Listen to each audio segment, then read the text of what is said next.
Papanoorin natin ang naging casting reel video ni Maria Katrina Liagado for MEPH 2025 in partnership with Zonrox Color Safe. Yung aso, charing.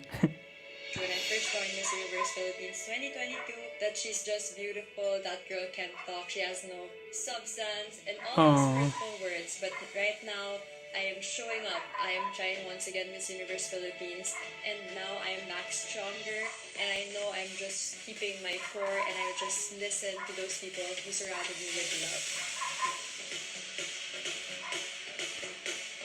Yung mga ganong kwento, it's very realistic.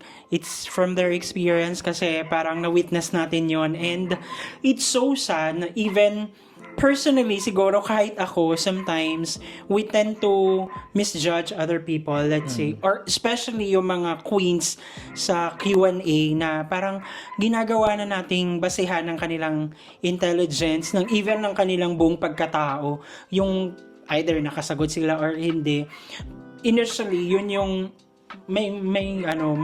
aminin man natin o hindi, kumbaga, may mali tayo dun sa ganong mga pagja-judge, especially sa mga beauty queens.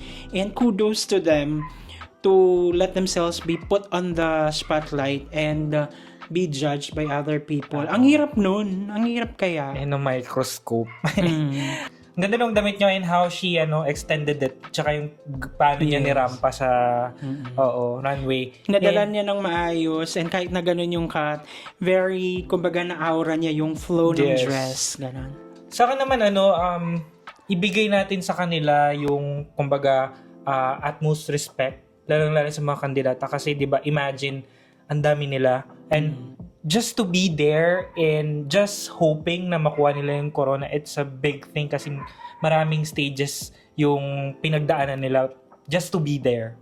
So it's not just physically, emotionally, but also financially na kumbaga hindi yun matatawaran yung ganong sacrifices. Yes.